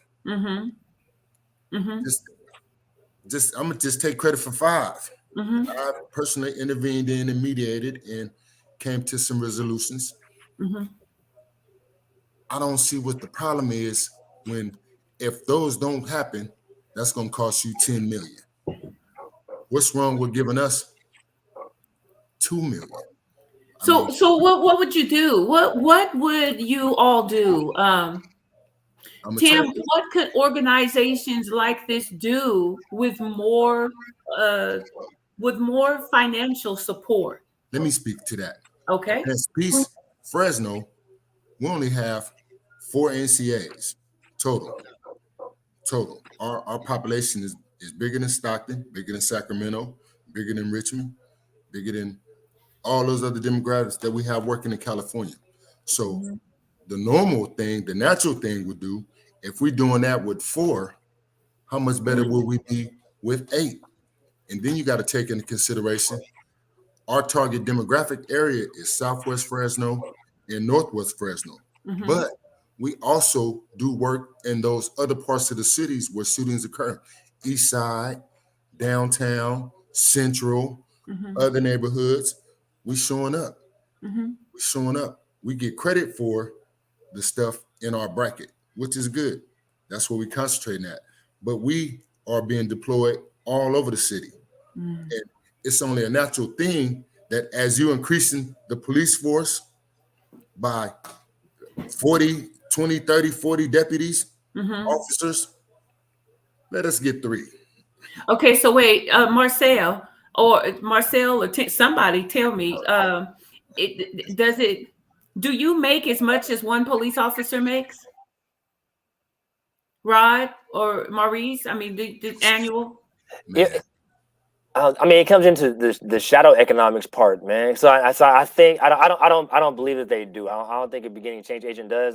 Maybe a program manager is on par with a police officer, but what we see, like in Fresno, because I follow it closely, is that there might be a young man who posts something on Facebook. He posts a gun on Facebook, right? Oh, he's an actor, and they'll spend hours and hours and hours just watching this kid's Facebook getting overtime, right? And so the base salary may be at 50, 55, but just in watching people Facebook and Instagram, I get $40,000 worth of overtime just to watch this guy. And if he does something, we get to go and arrest him, right? And so the cost there is you give that same salary to another change agent, and instead of waiting for this kid to kill somebody, you go and take him to lunch and you redirect him, right? And so it's those types of mechanisms that we don't have, where we can give cats overtime, or we can get more change agents, and the police officer and the police department has that kind of flexibility that we don't.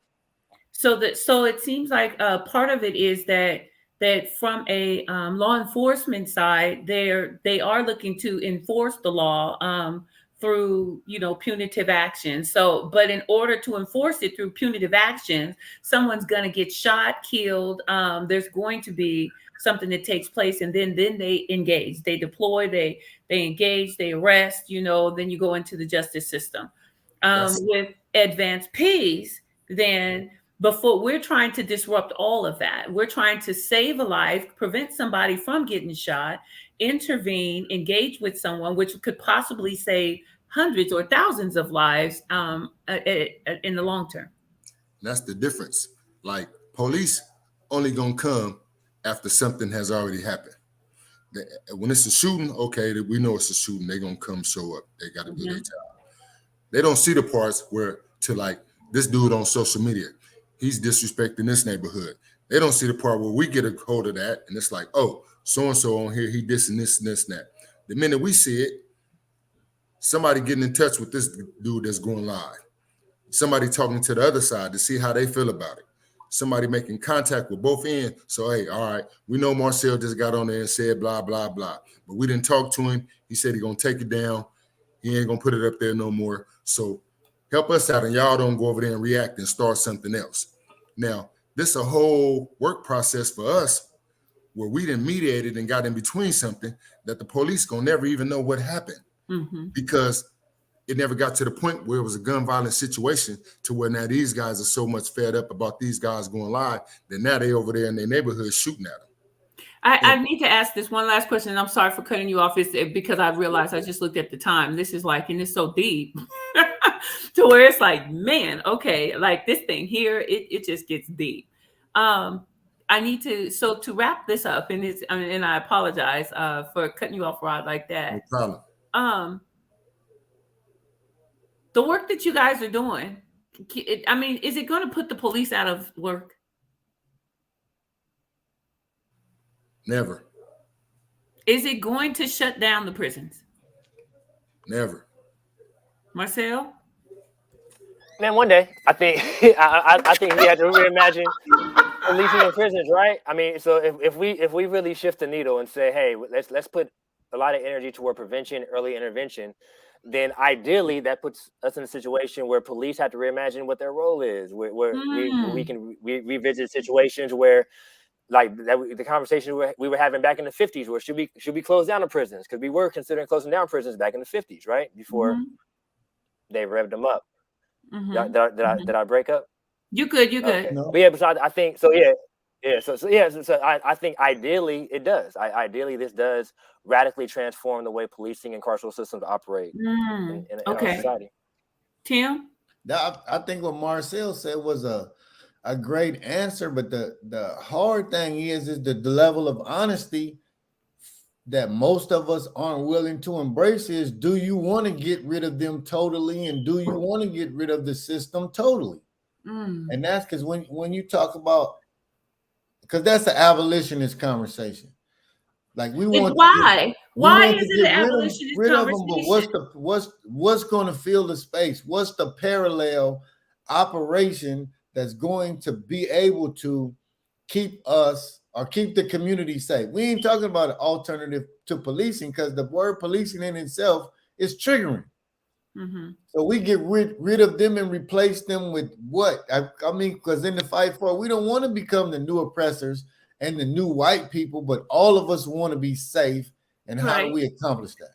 So I guess what it is that I'm saying with you, and this, and like I said, this is a much deeper and more. We're gonna have to go further in this. It's not, so I disagree that it's really an abolitionist mindset for what it is that I'm asking. What I'm asking is, are the police fearful, or is the government fearful that if they invest in true gun violence intervention, disruption, and prevention, are they afraid that they're going to invest in their them being put out of business, that they're going to invest in the humanizing of individuals that they have dehumanized? My quick answer is the government does not care one way or the other. They don't care one way or the other, because when you're thinking about like the government structure, they're more worried about the big picture, and because they have devalued the lives of Black folks, even though they've gotten rid of the 3/5 conversation. I mean, governmentally, we are still addressed and thought about in those terms, so they don't care. More police or less police, it doesn't matter. Who paying taxes? That's what counts. Who is paying their taxes, and how do individuals feel about their city, state, local, federal representation, and everything else is secondary to that. That's just my opinion. I think if you bring it back to the abolitionist thing, Tim, though, I mean, so abolition at the end of the day, it spends more money, not less money, right? So it's not really that void. And I think there is a concern about if we really do begin to invest in the communities the way in which they need to be invested in, like it's gonna take a lot of money from the state and disrupt the apparatus a little bit. So I think there is a concern there. Like if we really do this right, it's gonna cost more, not less. Wow. Okay, Maurice, what are your thoughts here? As we tapping out, because this is like that. What are your thoughts? We got 3 whole minutes. Come off mute. He says in the chat, he said his sound is off. Oh, okay, got you. Yeah, type in the chat which ones to say. Way to read it for you. With fire and passion. Oh, okay. He'll come back in. So you guys, like I said, first let me thank you. I can't thank you enough. I think that this was an amazing conversation. There was a lot that you guys brought to the forefront in this, and I really, really appreciate all of the learning that we have had. It gives me a different understanding and respect for the work that you do in your communities. And every day I know that you guys are out there and you're literally putting your lives on the line, but you're also saving lives.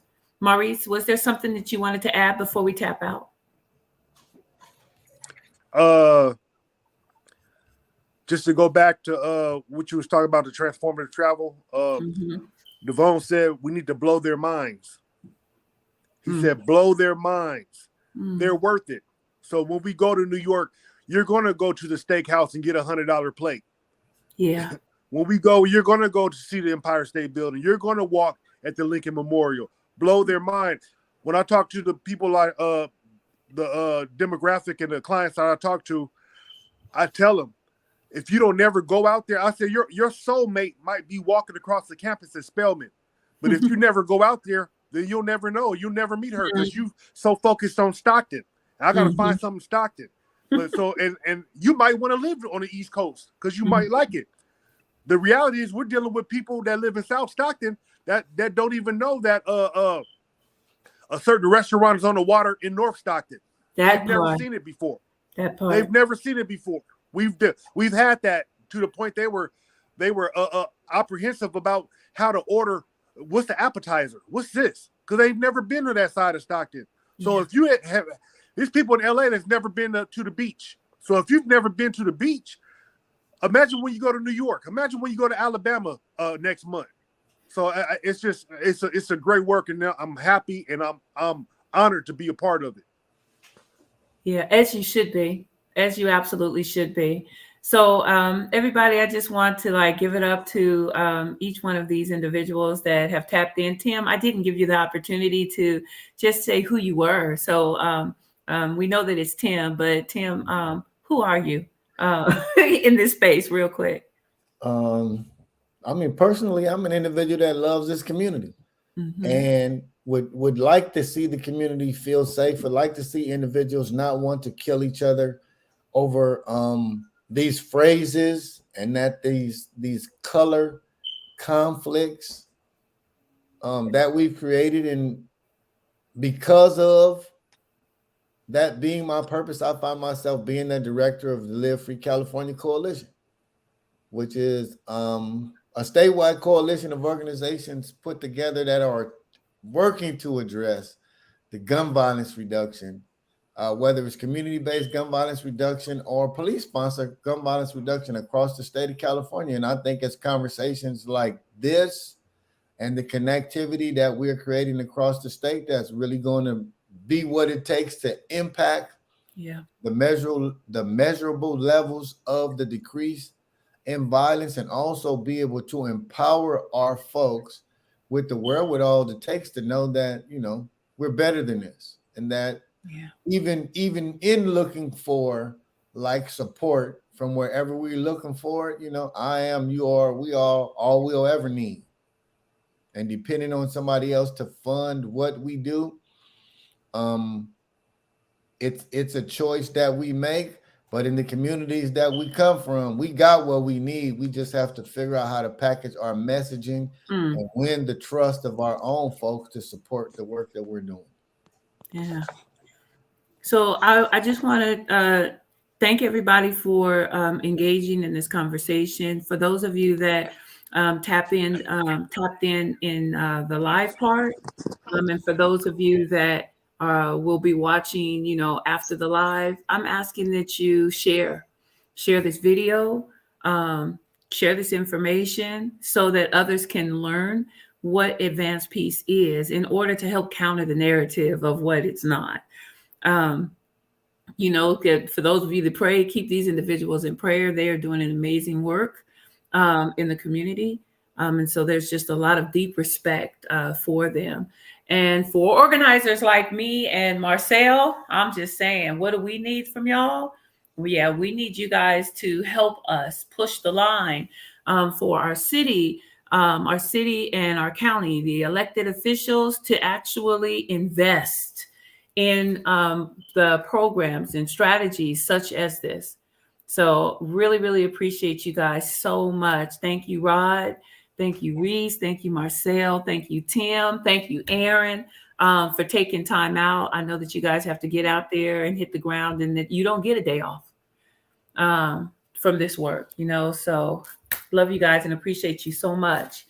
You guys, and so we'll share this a little bit more and tap in with you more, you know, as we're going in surrounding just the work that we need to do going forward. Love you guys. Peace and blessings. Thank you for creating this opportunity. See y'all. Stay safe and stay healthy. Yeah, good job. Y'all be safe out there. All right, fam.